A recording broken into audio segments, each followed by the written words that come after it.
folks, and welcome to another absolutely gorgeous, beautiful May morning here on the farm.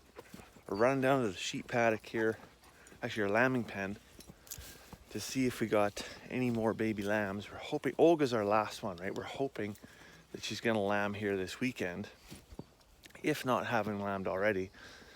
We've also got to check in on Thelma. She lambed yesterday. She was somewhat of a reluctant mother, so we gotta check on her babies, make sure they're all doing well. Everybody's coming. Let's go check them out. Well, Olga still hasn't lambed here. Thelma, where's your babies? There's one little one. I can hear the other one up here. Right there. Still doing good? That's awesome. Now we just need Olga to get her poop in a group and get those babies out of there. You think today's the day? That'd be fantastic. Looking like a beautiful morning for the chickens to be out free range in here too. They're getting so much off this fresh green grass. It's just absolutely incredible. So much nutrition in the grass. Way more than you're ever going to get off of any kind of commercial feed ration, because they're able to just get pure sunshine. Not only that, they're digging for bugs and grubs.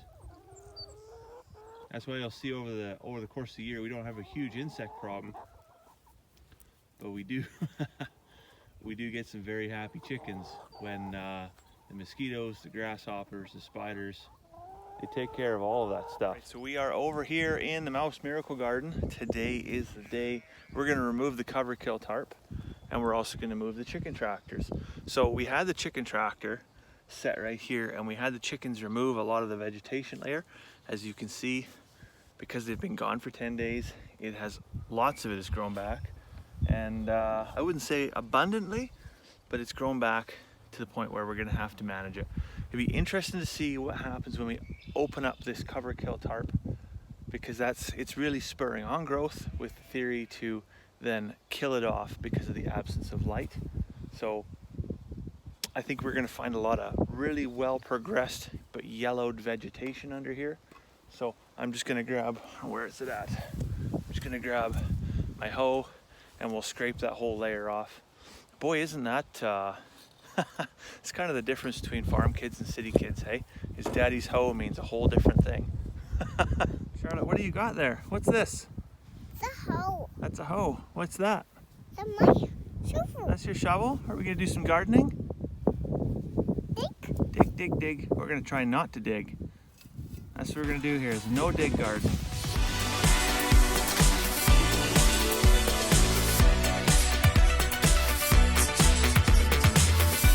Tarp peeled up, and as you can see,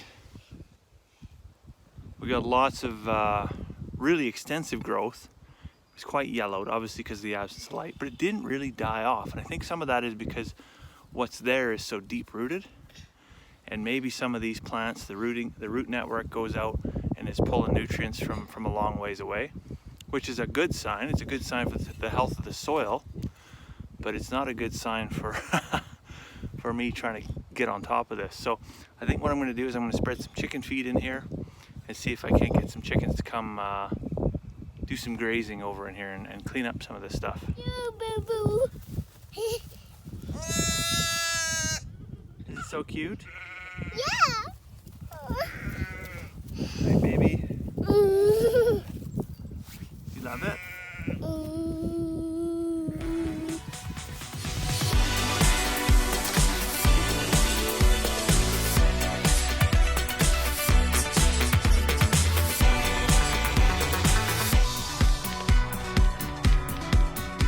Chickens are doing some work down there. We are getting our blanket of cardboard down. Today, unfortunately, it turned out the wind has picked up, and so it's a little bit hard to get this cardboard down. As you can see, I've had to put some oak beams on there just to kind of hold it down. But I'll get the cardboard laid out, and then we're gonna get a garden hose and we're gonna soak this all down. We'll lay down our wool mulch, and then we're gonna lay straw mulch on top of that. We'll put in our dividers, and then we'll add some compost.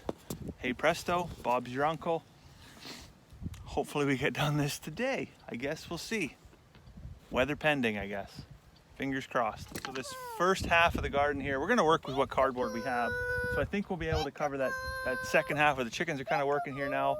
But the stuff where the chicken tractors was, I don't think we've got enough cardboard to cover that. But we'll get this today, and this will be 10 by 20. So that'll be pretty representative of what the average person might have set aside for a garden plot in their backyard.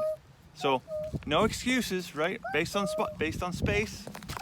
You could plant on your balcony. If that's all the room you had in your backyard, that's what you'd do.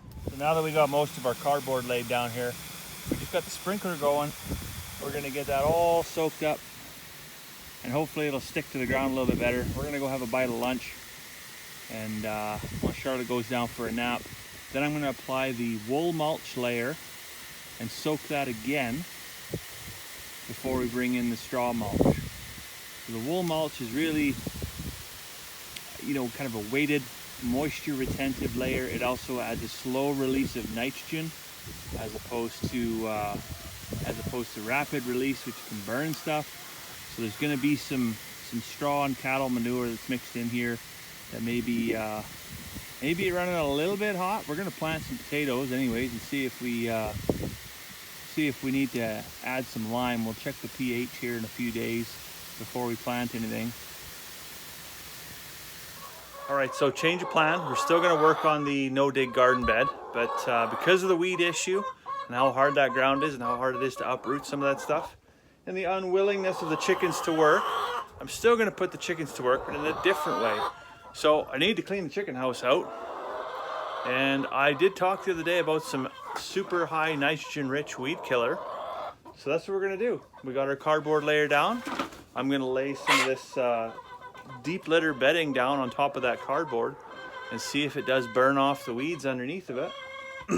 There's not going to really be a way to measure that other than if weeds come up or weeds don't come up. If they don't come up, I'm just going to naturally assume that it was because of the deep litter chicken bedding, chicken poop burning off the weeds, but it could just as well be, of course, the cardboard, the wool mulch, the straw mulch, and all the other layers that we're going to add on there. But anyways, it seems like a really good way to get rid of some byproduct off the farm and still put it to some use. Oh, and for anybody that's worried about pathogens, don't worry about it. All of this stuff is composted over the winter. It got very, very hot. I made several videos about how hot this compost got.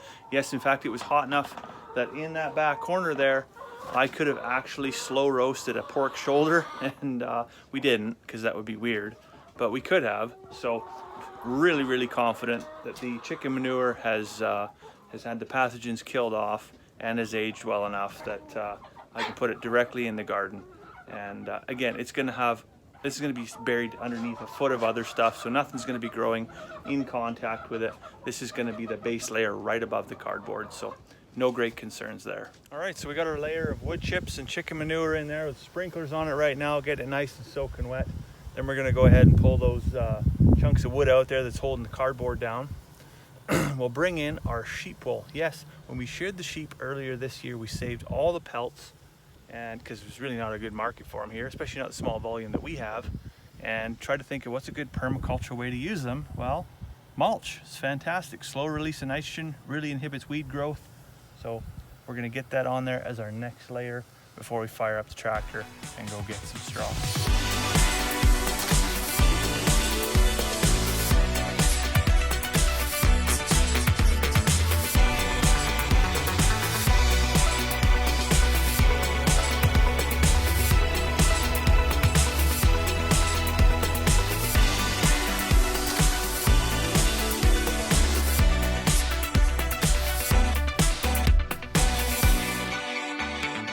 So we've got our wool mulch layer down there now, sprinklers going, soaking it down, is going to squish it down flat.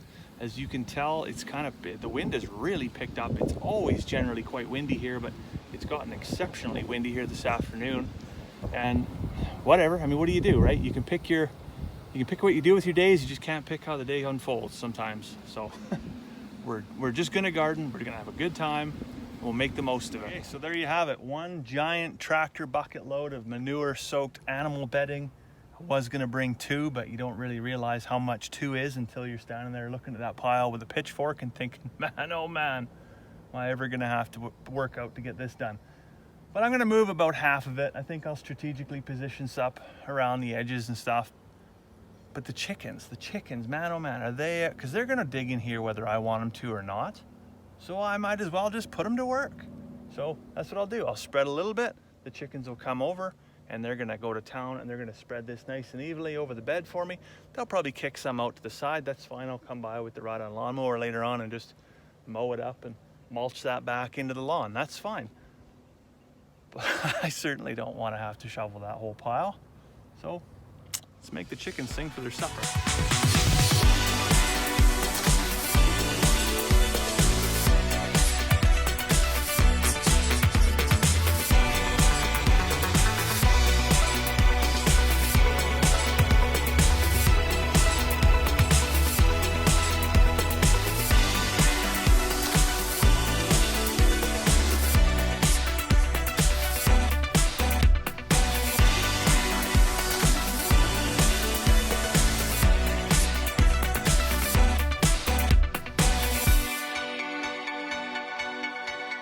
Well, now that the chickens have a taste for that lovely fresh, well, 2 years fresh bedding material over there, which chickens love the taste of, by the way. I'm not sure why, but they sure do love it.